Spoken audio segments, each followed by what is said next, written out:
la política colombiana. Y siguiendo justamente con la trama política, con este anuncio de Petro, con la discusión en torno a los acuerdos de paz, nos vamos a ir justamente a Colombia con Estefanía y una nota que nos trae Estefanía. Vamos con vos.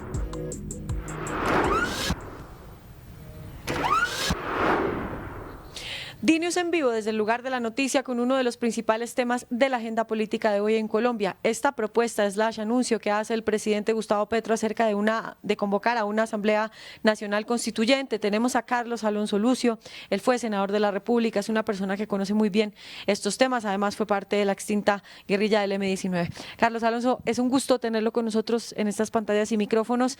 Iniciemos esta entrevista con su análisis. ¿Qué opina de este anuncio del presidente? Muchas gracias. A ver, ese proyecto de constituyente de Gustavo Petro, mucho más que un proyecto constituyente, es un proyecto de milicianización. Porque él no está hablando de los términos de una constituyente tal cual existe como institución y figura de reforma constitucional en la Constitución de 1991. Él lo que está hablando es de profundizar su proceso de asambleas populares, mingas, primeras líneas, todo ese tipo de cosas, para intentar generar una crisis política en el país, de tal suerte que a partir del caos empiece a buscar una nueva condición de renegociación y de reformulación de los términos constitucionales, de los términos electorales, de las elecciones del año 2026. Luego, realmente la propuesta de Petro no es una propuesta de cambio, es una propuesta de destrucción de la Constitución del 91 y de violación de las reglas del juego de la democracia. Yo creo que cada vez es más claro lo que al principio la gente no entendía muy bien, y es que el proyecto de Gustavo Petro es un proyecto antidemocrático y antisistema económico de libertad empresarial. Para hacerlo, está volviendo, digamos, a los términos de ese marxismo trasnochado de la época de la Guerra Fría, de hablar de asambleas populares, de democracia directa, de procesos constituyentes directos, y creo que eso es el verdadero epicentro de su propuesta. Luego, no estamos hablando de una propuesta de, repito, de cambio, sino de destrucción de la democracia consagrada en la Constitución de 1991. Yo quiero contarle a los televidentes de América Latina el por qué escogimos su análisis para tratar este tema. Y es que usted conoce muy bien al presidente.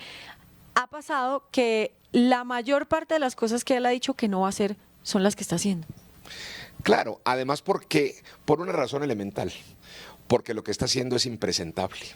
Luego él siempre intenta ocultarlo, dibujarlo, distraerlo, meter piruetas en la mitad del camino, cuando realmente su proyecto es un proyecto como los de los colectivos chavistas en Venezuela, como las milicias de las guardias rojas del partido bolchevique en Rusia, como las de las camisas negras en Italia de Mussolini, o como las de las camisas pardas del partido de Hitler en Alemania.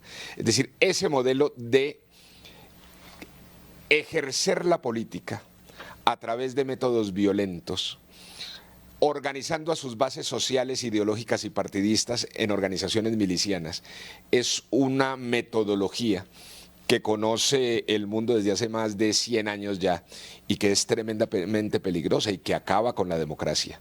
Y creo que eso es lo que hay que advertirle a Colombia y hoy a América Latina. Nosotros somos un país muy diferente a los que usted mencionó, en su momento Rusia, Cuba, estos países que tienen regímenes extremos, también Alemania. ¿Usted cree que aquí en Colombia el Congreso puede ser el contrapeso del presidente? Mire, en la práctica lo que estamos viendo es que la institucionalidad colombiana sí es una institucionalidad que tiene su sistema de pesos y contrapesos. No solamente el Congreso de la República, yo pienso que las Cortes también han ejercido un papel importante de contrapeso a los autoritarismos de Gustavo Petro. Lo ha hecho el Consejo de Estado, lo ha hecho la Corte Constitucional, lo ha hecho la Corte Suprema de Justicia, lo ha hecho la Procuraduría General de la Nación, lo ha hecho la Defensoría del Pueblo. Y todos esos que son procedimientos genuinamente de la democracia son los que Petro quiere sustituir y quiere quitarse de encima para poder marchar a su antojo en su proceso autoritario. Para terminar, una última pregunta. ¿Usted cree que se va efectivamente a llevar a cabo esta asamblea y, entre otras cosas, Petro va a cambiar el tema de poder quedarse en el poder? ¿Sí o no? A ver, efectivamente el propósito de Petro es atornillarse en el poder. Es decir, en este momento el problema de Petro no es gobernar bien al país. El propósito de Petro es atornillarse en el poder. De hecho, fíjense que está comportándose mucho más como un candidato que como un presidente.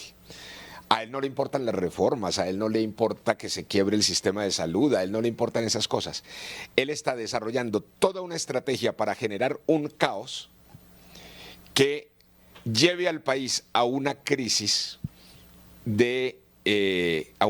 constitucional. Ese es todo su propósito. Y lo que tenemos que hacer hasta lo imposible, los ciudadanos, los demócratas, los partidos, los movimientos cívicos, es defender la Constitución de tal suerte que defendamos la democracia y todo pueda avanzar. Muchísimas gracias, Carlos Alonso Lucio, con nosotros, micrófonos y pantallas de DNews, tratando ese tema tan importante. No, muchísimas gracias a ustedes. Nosotros regresamos con ustedes a estudio para continuar con el análisis y, por supuesto, la información.